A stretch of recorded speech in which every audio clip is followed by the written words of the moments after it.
नमस्कार प्रेक्षकांनो, आजच्या एपिसोडमध्ये इथे मोहितला सुलक्षणा असते की आता तुम्ही गेलात तरी चालेल.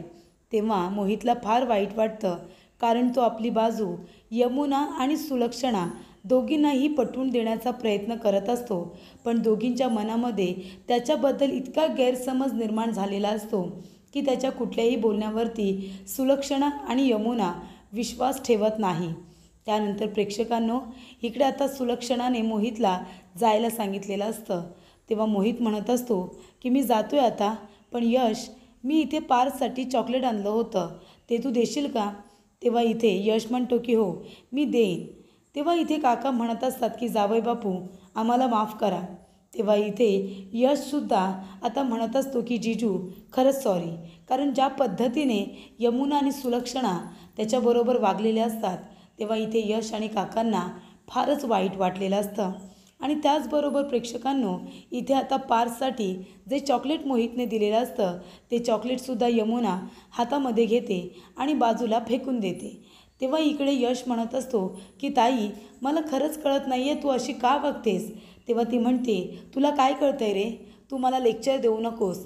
तेव्हा यश म्हणत असतो, हे बघ यमुना ताई, मी तुला लेक्चर देत नाही आहे, पण मी खरंच सांगतोय, या सगळ्यामध्ये जिजूची काही चुकी आहे असं खरंच मला वाटत नाही. ती मुलगी आणि जिजू खरंच कलिग असतील, ते खरंच बोलत असतील, पण तू गैरसमज करून घेतला असशील, असं होऊ शकतं ना? तेव्हा यमुना म्हणते, तुला काय म्हणायचं आहे यश, मी खोटं बोलते असं म्हणायचं आहे का तुला? हे बघ, मग आता काय म्हणाली तू, ऐकलं नाहीस का? या गोष्टीमध्ये कुणीही काही बोलायचं नाही. आणि त्याचबरोबर या घरामध्ये मोहितला आता एंट्रीसुद्धा नाही आहे, कळलं ना? तेव्हा यश म्हणत असतो, मला फक्त एवढंच म्हणायचं आहे यामिदी, की तू एकदा फक्त जिजूंचं ऐकून घ्यायला हवं आहे. ते काय बोलत आहेत ते तू एकदा जर समजून घेतलंस ना तर बरं होईल, तुमच्यातले गैरसमज कदाचित दूर होतील. तेव्हा इथे प्रेक्षकांनो, आता सुलक्षणा येते आणि म्हणत असते, यश, तू या गोष्टीमध्ये पडू नकोस.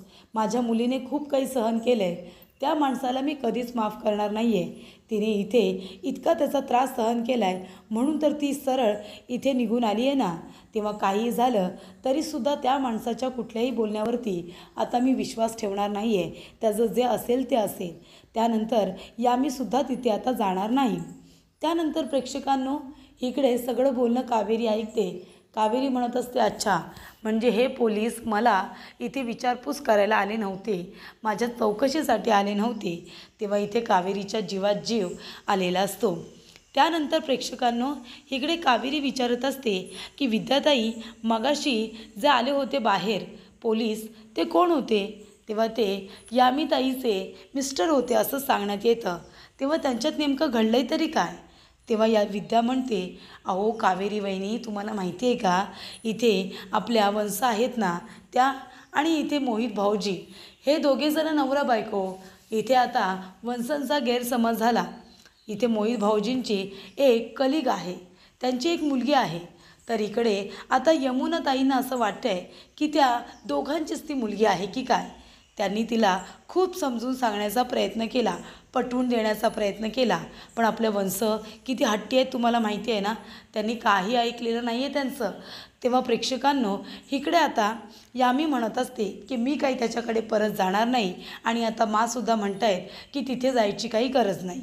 तर इकडे विद्या म्हणत असते, बरं ते सगळं जाऊ दे, तुम्ही बरं इथे बसा, मी तुमच्यासाठी जेवणाचं ताट घेऊन येते. तेव्हा कावेरी म्हणत असते, माझ्या जेवणाचं ताट राहू द्या, आधी तुम्ही मला सांगा, तुम्ही सकाळपासून काही खाल्लंत का? तुम्ही जेवलात का? आधीच तुमची तब्येत ठीक नाही आहे, तुम्ही जर काही खाल्लं पिल्लं नाहीत, औषधं घेतली नाहीत, तर तुम्हाला बरं कसं वाटेल? तेव्हा प्रेक्षकांनो, इथे आता कावेरी विद्याला इतकं प्रेमाने विचारते. तेव्हा विद्या म्हणत असते, मला काही नको आहे. तेव्हा कावेरी म्हणते, मग ठीक आहे, मी तुमच्या ह्यांनाच इथे घेऊन येते, म्हणजे ते तुम्हाला त्यांच्या हाताने भरवतील. तेव्हा इथे विद्या म्हणत असते, नाही नको नको. तरीसुद्धा कावेरी म्हणते, मी तुमचं काही ऐकणार नाही आहे, तुम्ही सकाळपासून काही खाल्लेलं नाही आहे ना, आता तुम्हाला इथे आता समीर दादाच भरवतील. त्यानंतर प्रेक्षकांनो, इकडे आता मा बसलेली असते. ती समीरला म्हणत असते, असं का करतोस तू समीर? तुला माहिती आहे ना, मला घरातली शिस्त तोडलेली आवडत नाही, घराचे नियम तोडलेले आवडत नाही, म्हणून मी तुमच्यावरती रागवते. तू आणि विद्या माझे काही वैरी आहात, माझं या घरातल्या सर्व मुलांवरती समान प्रेम आहे की नाही? मी सगळ्यांना शिक्षा करते की नाही? आणि सगळ्यांवरती सेम प्रेमसुद्धा करते. मग तुम्ही दोघेजणं, विद्या आणि तुम्ही दोघे तर माझे लाडके आहात. पण तुम्हाला शिक्षा करताना मला काही आनंद होतो का सांग बरं? पण तुम्ही घरातली शिस्त मोडली म्हणून मी तुमच्यावरती रागवले. तुम्हाला शिक्षा करताना मला आनंद नाही होत समीर. म्हणून मी सांगत असते की घरातली शिस्त तुम्ही इथे आता तोडू नका, घरातले नियम मोडू नका, म्हणजे मी तुम्हाला शिक्षा करणार नाही. तेव्हा इथे सुलक्षणा म्हणते, घराची शिस्त तोडल्यानंतर काय होतं आहे हे जिवंत उदाहरण आपण बघितलं आहे ना. म्हणूनच मी म्हणते, घरातली शिस्त म्हणजे घरची भिस्त ही तोडू नका. तेव्हा इथे मा आता समीरला आपल्या हाताने भरवत असते. समीर म्हणतो, मा मी नंतर खाईन. तेव्हा इथे मा म्हणत असते की हे बघ समीर, तुम्ही माझी मुलं आहात. मी तुमच्यावरती रागवते, पण कशासाठी? आपल्या घरासाठी. पण मी काय म्हणते, आता मला तुमच्यावरती रागवताना आनंद होत नाही हे तुम्हाला पण माहिती आहे. म्हणून तुम्ही जेवणावरती राग काढू नका. तुम्ही जेवून घ्या बरं. आणि मी ही शिस्त लावते कारण दुसऱ्यानेही चूक करू नये म्हणून. अरे बायकांनी घरामध्ये घरची कामं करायची, घर सांभाळायचं, आणि पुरुषांनी बाहेर जाऊन कमवून आणायचं आणि आपलं घर चालवायचं. हाच नियम आहे की नाही? मग हा नियम मोडायचा नाही. असं म्हणून मा जेवणाचं ताट समीरच्या हातात देते आणि त्याच्या डोक्यावरून हात फिरवून तिथून निघून जाते. तेव्हा कावेरी इथे माला बोलताना बघते आणि म्हणत असते की इथे आता मा जेवढ्या स्ट्रिक्ट दिसतात त्याच्यापेक्षाही जास्त त्या मऊ आहेत, त्या प्रेमळ आहेत. ही गोष्ट आता कावेरीला कळलेली असते. तेव्हा मा गेल्यानंतर कावेरी इथे समीरच्या रूममध्ये येते आणि त्याला म्हणत असते की समीर भाऊजी, माझं तुमच्याकडे एक काम आहे. तेव्हा समीर म्हणतो, काय झालं वहिनी, काही प्रॉब्लेम आहे का? तेव्हा इकडे आता कावेरी म्हणत असते, समीर भाऊजी, इथे विद्या वहिनींची तब्येत ठीक नाही आहे आणि विद्या वहिनींनी सकाळपासून काही खाल्लेलं नाही आहे. त्यांच्या पोटात अन्नाचा कण नाही आहे. मग त्यांना बरं कसं वाटेल? त्या गोळ्या कशा घेतील? तेव्हा समीर म्हणत असतो की माझ्यामुळे विद्यालासुद्धा ही शिक्षा भोगावी लागते. तुम्ही एक काम करता का कावेरी वहिनी, तुम्ही जरा विद्याला इथे बोलावून आणता, मी तिला माझ्या हाताने भरवतो. तेव्हा इथे कावेरी म्हणते, हो ठीक आहे ना, मी घेऊन येते त्यांना इथे. तेव्हा कावेरी जाते, विद्याचा हात पकडते आणि तिला समीरच्या रूममध्ये घेऊन येते. तेव्हा इकडे आता विद्या म्हणत असते, अहो कावेरी वहिनींना तुम्ही सांगा ना, माने जर आपल्याला असं एकत्र बघितलं ना तर आपलं काही खरं नाही आहे. तेव्हा इकडे विद्या म्हणते की नाही नाही नाही, जर मला कळलं तर पुन्हा आपल्याला शिक्षा होणार आणि आता मी इथे शिक्षा भोगू शकत नाही. शिक्षा बोललं की माझ्या पोटाला खड्डाच पडतो. नाही, नको नको, मला खूप जास्त भीती वाटते. अहो सांगा ना तुम्ही कावेरी वहिनींना. तेव्हा इकडे समीर म्हणत असतो, विद्या तू शांत हो बरं. अगं मीच कावेरी वहिनीला सांगितले तुला इथे घेऊन यायला. तू सकाळपासून काही खाल्लेलं नाही आहेस ना, बस बरं इथे. तेव्हा विद्या म्हणत असते, कावेरी वहिनी मला खरंच खूप भीती वाटते हो. आम्हाला शिक्षा मिळाली, आम्ही 3 दिवस एकमेकांचं तोंड बघायचं नाही आहे आणि जर मला कळलं ना की मी त्यांनी दिलेली शिक्षा इथे भोगलेली नाही आहे, त्यांचे नियम मी मोडलेत, तर दुसरी शिक्षा होईल आणि मला ती आता सहन होणार नाही. तेव्हा इकडे ती म्हणते, अहो जाऊ दे ना मला, नाहीतर माहिती आहेत ना, माना जर कळलं ना तर आपल्याला अजून शिक्षा मिळेल. नको नको नको, मी जाते, मला खूप जास्त भीती वाटते. तेव्हा समीर म्हणत असतो, विद्या अगं असं काय करतेस? तेव्हा कावेरी म्हणते, मी एक काम करते, मी बाहेर आहे ना पहारा देते, कोणी आलं का मी लगेच तुम्हाला इथे लगेच हिंट देईन काहीतरी. तेव्हा समीर म्हणतो की ठीक आहे वहिनी. तेव्हा समीर म्हणतो, विद्या माझ्यामुळे तू शिक्षा भोगतेस ना, तू काही खाल्लेलं नाही आहेस, तुझी तब्येत ठीक नाही आहे आणि सकाळपासून तू कामं करतेस. हे बघ बास झाला आता, आता मी तुला माझ्या हाताने भरवतो, खाऊन घे बरं. आणि काही शिक्षा की 3 दिवस आपण दोघेजणं एकमेकांपासून वेगळं राहायचं आणि एकमेकांचं तोंडसुद्धा बघायचं नाही. तेव्हा इकडे विद्या म्हणते, असू द्या हो, जी काही शिक्षा मिळाली आहे ना त्यातून आपण काहीतरी चांगलंच घेऊया. जे होतं ते चांगल्यासाठी होतं असंच आपण म्हणूया. तेव्हा समीर म्हणतो, काय आता जे होतं ते चांगल्यासाठी होतं, एवढं काय चांगलं घडलं याच्यामध्ये? 3 दिवस आपण एकमेकांच्या तोंडाकडे सुद्धा बघायचं नाही, याच्यामध्ये चांगलं असं काय घडले? तेव्हा प्रेक्षकांनो, इकडे आता समीर आपल्या हाताने विद्याला एक घास भरवतो. त्याचबरोबर कावेरी विचारात उभी असते. कावेरीच्या डोक्यामध्ये मनामध्ये सातत्याने विचार सुरू असतात आणि तेवढ्यातच प्रेक्षकांनो, ती इथे घरातल्या काही लोकांना आनंदी ठेवण्याचा सुद्धा प्रयत्न करत असते. तेव्हा तिथे आता यश आलेला असतो आणि यश बघतो तर काय, इथे समीर आणि विद्याच्या रूमच्या बाहेर कावेरी आता जणू काही पहारा देतच उभी राहिलेली असते. तेव्हा यश आपल्या मनामध्ये म्हणतो की या इथे अशा का उभ्या राहिल्या आहेत. तेव्हा प्रेक्षकांनो इथे यश आता बाजूने जाण्याचा प्रयत्न करत असतो. तेव्हा कावेरी म्हणत असते की यांना आता आतमध्ये जाऊ द्यायला नको, यांना काही करून इथेच आता जरा थांबवायला हवं. तेव्हा कावेरी त्याच्या आडार उभी राहण्याचा प्रयत्न करत असते. तेव्हा यश म्हणत असतो, काय काय झालं आहे, तुम्ही हे काय करताय.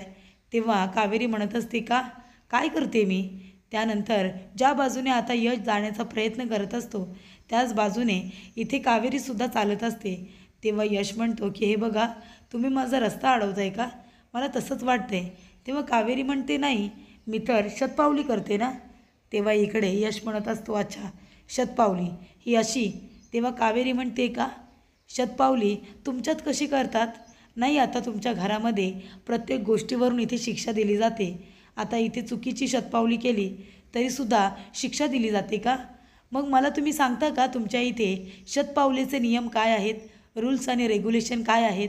तेव्हा इकडे आता समीर आणि त्याचबरोबर इथे विद्या दोघेजण एकमेकांना घास भरवत असतात.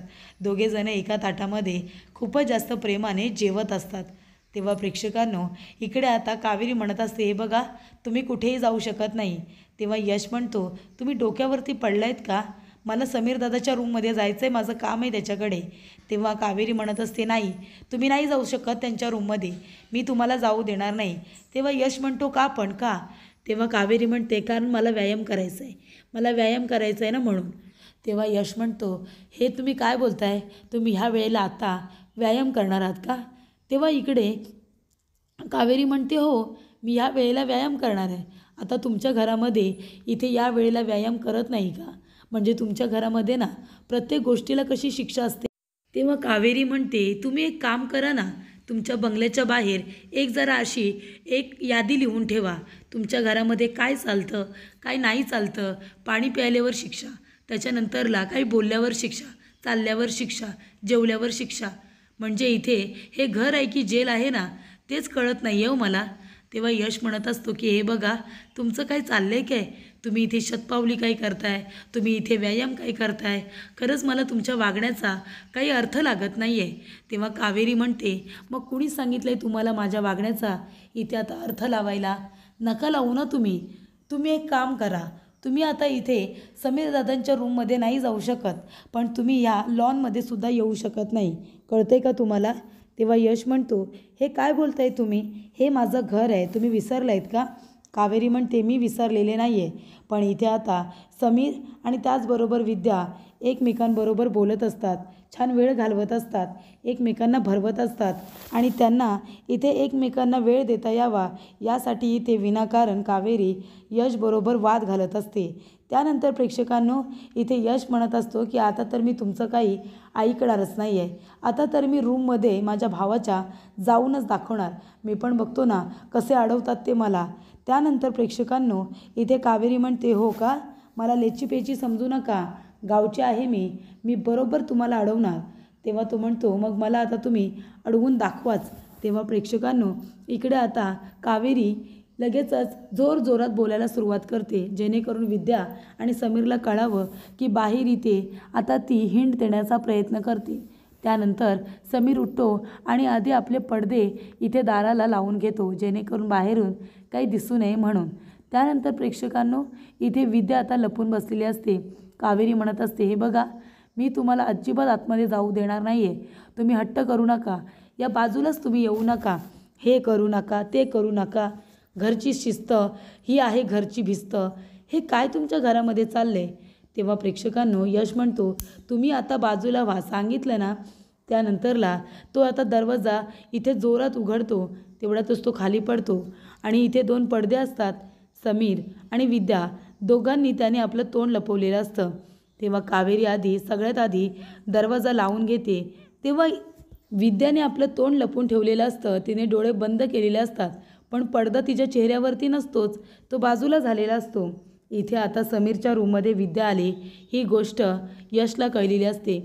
तेव्हा कावेरी खूपच जास्त घाबरते.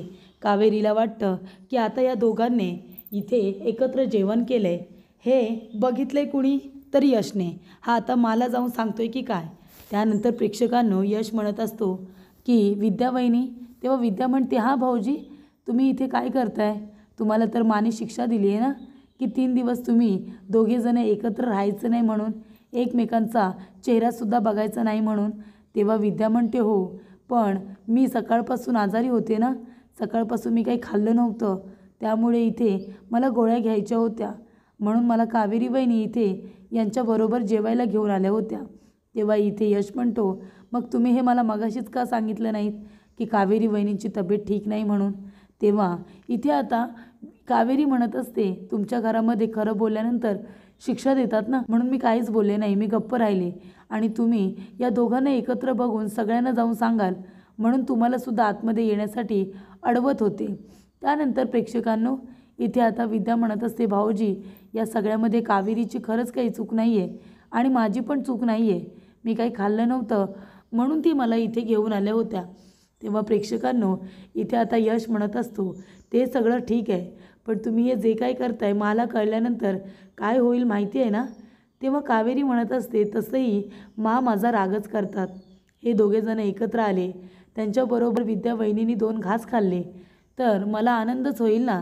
आणि तसंही इथे घरातले लोक माझ्यावरती रागवतात, तसंही रागवतील, असेही रागवतील. त्यामुळे इथे तुमच्या दोघांवरती काही यायला नको. मी तर काय या घरातली परकी आहे, मला जरी ओरडल्या तरीसुद्धा चालेल, माझी काही हरकत नाही आहे, असं इकडे आता कावेरी म्हणत असते. त्यानंतर प्रेक्षकांनो, इथे विद्या म्हणत असते, कावेरी वहिनी प्लीज तुम्ही स्वतःला परकी म्हणू नका. हे बघा, रक्ताच्या नात्यापेक्षा मनाची नाती खूप मोठी असतात, मला तरी असंच वाटतं. आणि म्हणूनच आपलं मनाने नातं जुळलं गेलं आहे. आपण दोघीजणी एकमेकींना काय म्हणतो तर तुम्ही मला विद्या ताई म्हणतात आणि मी तुम्हाला वहिनी म्हणते. म्हणूनच मी तुम्हाला आता सांगते की तुम्ही इथे मला अगदी आता ताईच म्हणू शकता. मी तुमची आता ताईच आहे, अगदी मोठ्या बहिणीसारखी मी तुमची काळजी घेईन, असं इकडे आता विद्या कावेरीला म्हणत असते. तेव्हा यश म्हणत असतो की खरंच या घरातल्या लोकांनी अजूनही हिला ॲक्सेप्ट केलेलं नाही आहे, पण तरीसुद्धा घरातील सर्व माणसांना आनंदी ठेवण्याचा प्रयत्न करते, असं इथे यश म्हणत असतो. त्यानंतर सनी जे काही बोललेला असतो ते सुद्धा यशला आठवतं की इथे हिरोईनची एंट्री होते. ते आपल्या साध्या बोळ्या स्वभावाने सगळ्यांचे मनं जिंकते आणि मग ते आपल्या असली चेहऱ्यावरती सुद्धा येते. त्यानंतर प्रेक्षकांनो, इथे आता धिरडं, त्याचबरोबर इथे हिरवी चटणी बनवण्यात येत असते. हिरवी चटणी माने पौर्णिमाला वाटायला सांगितलेली असते आणि त्याचबरोबर इथे मासुद्धा आता आपल्या हाताने धिरडं तव्यामध्ये करत असते. त्यामुळे इथे आता पौर्णिमा म्हणत असते की वहिनी माझा हात भरून आला हो, खरंच माझा हात भरून आला. त्यानंतर प्रेक्षकांनो, इथे धिरडं बनवते आणि पौर्णिमाकडून हिरवी चटणी वाटून घेतलेली असते. ती हिरवी चटणी इथे आता विद्या एका बाऊलमध्ये काढून घेते. त्यानंतर प्रेक्षकांनो, इथे आता धिरडं नाश्ता वगैरे तयार झालेला असतो आणि पौर्णिमा म्हणत असते, नंतरला उरलेली चटणी ही तू वाटून घ्या विद्या, असं तिने आता सांगितलेलं असतं. त्यानंतर प्रेक्षकांनो, इकडे आलेली असते ती म्हणजे यमुना. यमुना म्हणते, काकू काय चाललंय गं तुझं? इथे आता तुला चटणी वाटून तुझे हात दुखत आहेत का? तुला एक ट्रिक सांगू का? सांग बरं, एक प्लॅन सांगते तुला. तेव्हा इकडे आता पौर्णिमा म्हणत असते, मला कसला प्लॅन सांगतेस गं तू? तुला काय वाटतंय माझ्याकडे डोकं नाही आहे माझं? तेव्हा इथे आता पौर्णिमा म्हणत असते की माझ्याकडे माझं डोकं आहे आणि माझ्याकडे प्लॅनसुद्धा असतात. तेव्हा इथे आता यमुना म्हणत असते, पण तुला कावेरीला धडा शिकवायचा असेल ना तर माझा प्लॅन खूपच जास्त उत्तम आहे, शिकवायचा आहे ना तिला धडा? तेव्हा इथे पौर्णिमा म्हणत असते की हो, तिला तर धडा मला शिकवायचाच आहे. त्यानंतर तिथे येतात आणि म्हणतात, काय चाललं आहे काय तुमच्या दोघींचं? चला पटापटा हात उचला चला. त्यानंतर प्रेक्षकांनो, इथे आता नाश्त्याची वेळ झालेली असते. तेव्हा कावेरी येते आणि म्हणते की मी जरा बाहेर जाऊन येते, ते माझं काम. तेव्हा इथे म्हणतात, मला काहीही सांगायची गरज नाही आहे, कळलं ना? तू या घरामध्ये पाहुणी आहेस, तू कधीही ये कधीही जा, तुला किती राहायचं आहे ते राहा, मला काही फरक पडत नाही, असं सुलक्षणा म्हणत असते. तेव्हा इकडे आता कावेरीला फार वाईट वाटतं. तर पुढील भागामध्ये आपण बघूया. इथे यमुना कावेरीला म्हणत असते, मला माहिती आहे हे जे काही केलेस ना हे तूच केलेस. तेव्हा सुलक्षणा जेलमध्ये आलेली असते. तेव्हा इथे एक बाई म्हणत असते, काय गं, हुंड्यासाठी तुझ्या सुनेचा छळ करतेस की काय? म्हणून तुझ्या सुनेने तुला इथे जेलमध्ये पाठवले. तेव्हा यशला राग येतो आणि तो म्हणतो, ओ बाई हे काय बोलताय तुम्ही? माझ्या मला असं काय बोलू नका, कळलं ना? आणि इथे यश म्हणतो की कावेरी, सोडणार नाही मी तुला. तू माझ्या माच्या विरोधात कंप्लेंट केली आहेस ना, आता बघ तुझं सत्य सगळ्यांना सांगण्याची वेळ आलेली आहे, असं म्हणतो.